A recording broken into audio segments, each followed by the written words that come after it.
Hello friends, मैं हूं मिराज और आप देख रहे हैं हमारा चैनल फॉर स्कूल्स बेनिफिट। आज हम सब एक्सपेरिमेंट करेंगे न्यूटन्स के थर्ड लॉ का पहला एक्सपेरिमेंट, जिसमें हम सब जानेंगे कि किसी भी क्रिया के विपरीत और बराबर प्रतिक्रिया में बल कैसे काम करता है। इसके लिए हम एक छोटा सा एक्सपेरिमेंट के लिए एक छोटी सी स्पिनर बनाया है और आइए देखते हैं कि इसे कैसे बनाया जाता है, जो एक तरह से बच्चों के लिए टॉयज भी हैं और बच्चे इसमें मनोरंजन भी करते हैं।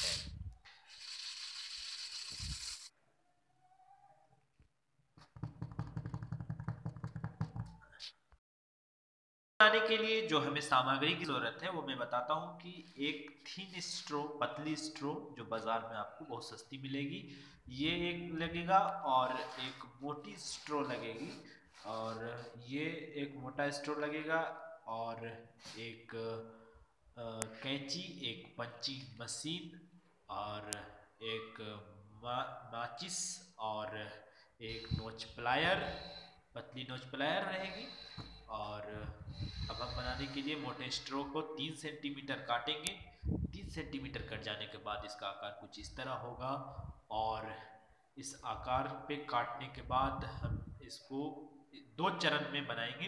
एक मोटे स्ट्रे का पहला चरण रहेगा, इसे पंचिंग मशीन से इसके ठीक बीचों बीच एक पंचिंग करके सुराख कर लेंगे। और याद रहे, अगर आपके पास पंचिंग मशीन नहीं है तो घबराने की बात नहीं है, आप कैंची से भी इसे या फिर किसी चीज़ से सुराख कर सकते हैं। इसके बाद हम ऐसे इसे पंच करेंगे और एक सुराख बनाएंगे। ये हमारा पंच हुआ। पंचिंग मशीन से एक फ़ायदा ये होता है कि इसका आकार बीच में जो बिल्कुल गोलाकार हो जाता है, उससे हमारा स्पिनर स्पीड में घूमता है। और हम इसके बाद दोनों सिरे में जो है वो पैक करेंगे। दोनों सिरे को पैक करने का तरीका ये है कि सुराख से ठीक 90 डिग्री हम स्ट्रोक को घुमाएंगे और एक सिरे को कस के उंगली से दबाएंगे, फिर नोच प्लायर ले करके उसको बेहतरीन तरीके से दबाएंगे, और फिर माचिस लेंगे और माचिस से फिर उसको पैक करेंगे जब जलाएंगे। अगर आपके पास लाइटर है तो और बेहतरीन बात है, अगर माचिस भी नहीं है, लाइटर भी नहीं है, तो याद रहे इलेक्ट्रिक टेप से भी आप साट सकते हैं। दूसरे सिरे को भी इसी तरह नोच प्लायर से पकड़ें और माचिस से आप पैक कर लें। बिल्कुल पैक हो जाने के बाद आप नोच प्लायर से उसे दबा करके बेहतरीन तरीके से साट लें। अब हमारा चरण अगला ये है कि हमें ठीक संपूरक कोण इसके कैंची से काट लेने हैं। संपूरक कोण का मतलब ये हुआ कि एक साइड का दाहिना छोर तो दूसरे साइड का बायां छोर, इसे काट लेंगे। तो अब उसके बाद हमारा दूसरा चरण शुरू हो जाएगा। दूसरा चरण पतली स्ट्रो से है कि इसे भी 3 सेंटीमीटर काटने हैं।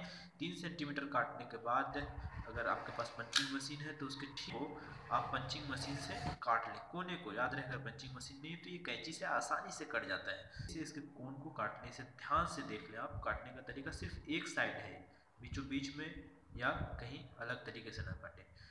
एक साइड में थोड़ा सा सुराख हो जहां से अगर हम फूकेंगे तो हवा निकले। ये दोनों हमारा चरण कंप्लीट हो चुका है। अब हम क्या करेंगे, पहले चरण के बनाए हुए इसके बीचों बीच में जो पंचिंग से हमने स्ट्रो के सुराख किए थे, उसमें हम दूसरे चरण के स्ट्रो को डालेंगे, और उसके बाद जब हम अपने मुंह से फूकेंगे तो देखिए कितना बेहतरीन तरीके से हमारा स्ट्रो घूमता है। ये बच्चों के लिए एक आनंददायक खिलौना भी है, और ये साइंस का एक बहुत बड़ा एक्सपेरिमेंट है जो 9th और 10th में आपको पढ़ने हैं। वो बच्चे अभी से सीखने लगेंगे कि किस तरह न्यूटन्स के थर्ड लॉ काम करते हैं, कि जब हम फूंकते हैं तो जब जिस तरफ से हवा निकलती है उसके विपरीत तरीके से हमारा स्ट्रोक घूमता है।